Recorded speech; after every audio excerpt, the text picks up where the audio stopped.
My name is Jack Morton. I'm with americasprofessor.com. We teach people to prepare for the insurance licensing exam online. The insurance exam is a difficult exam in every state. Some states, it's tougher than others.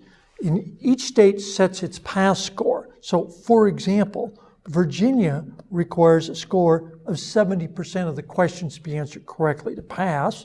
Hawaii, on the other hand, is a 75, but Nevada requires a score of 80. So you need to know your state score and realize how tough this challenge is. But even a score of 70 is a real challenge to get through the exam. The exam has all A, B, C, D questions. The exam is given on a computer. You'll like the computer system. You can click on an answer, change an answer, skip an answer, go forwards and backwards. It's a good system. They've had enough experience with it that it works well. Unlike some exams, this is not a pressure exam. Time is not a factor. The typical person has twice as much time as they need to pass the exam. I've never talked to anybody who said they ran out of time. If they'd only had another 5 minutes, they would have passed the exam.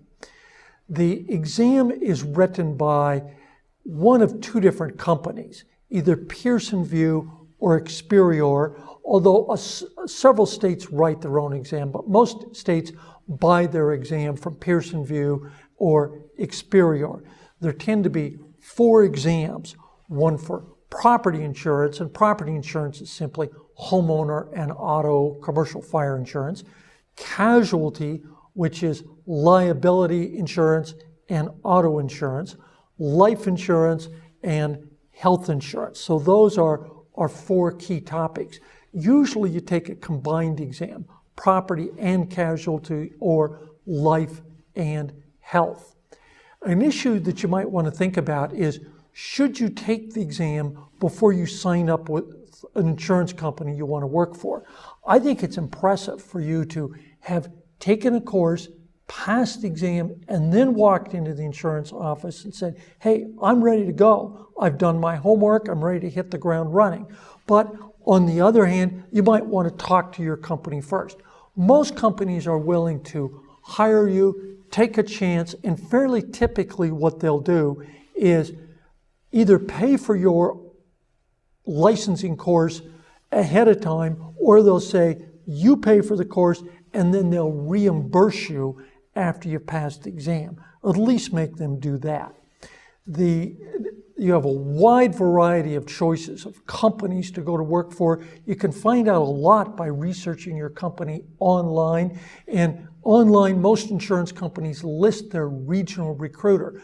But you'll want to talk to a local agent and find out, is this a good company to work for? Have they treated you well? What are the retirement benefits? Do they provide health insurance? You'll want to know all of that before you sign up with an insurance company. The exam itself leaves something to be desired. I don't like the way the questions are written. I think they're rather vague. I don't like the fact that they tend to test on picky little stuff like number of dollars, number of days. So we need to figure out some tricky way to remember this stuff.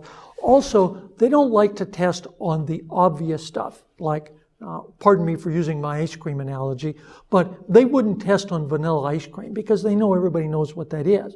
But they would test on spumoni ice cream because most people wouldn't know the ingredients to spumoni. So what you need to do is learn the easy stuff, because you might see a question on it, but more likely know the picky stuff, the tricky stuff. If you look at a term in an insurance book and say, I have no idea what that is, it's not self-evident what that term is, then that's a prime candidate for an exam question. The exam questions tend to be short. The test writers don't like to write story problems.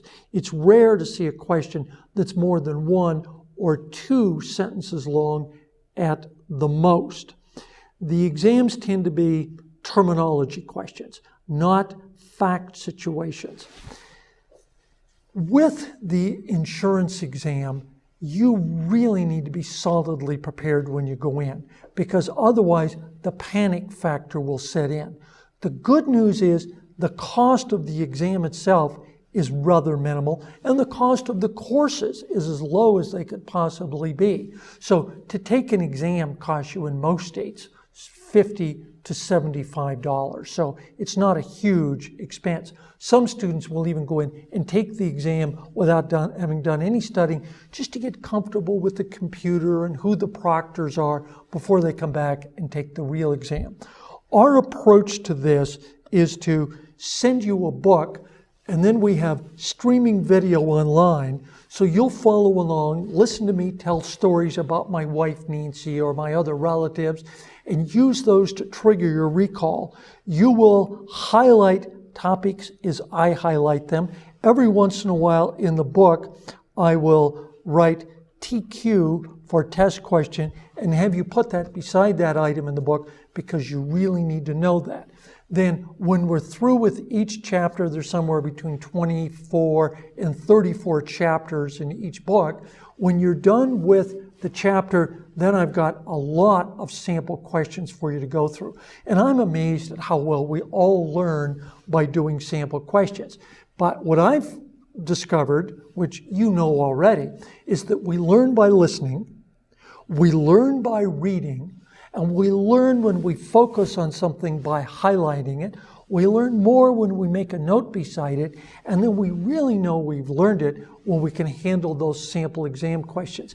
And the sample exam questions are nuanced, so you pick up little fine points as you do the questions. For the tricky ones, I've got written explanations there. I hope this gives you a better understanding of what the insurance exam is like. If you have any questions, call our office on our toll-free number or check out our free sample video of our course, and we also have practice exams available.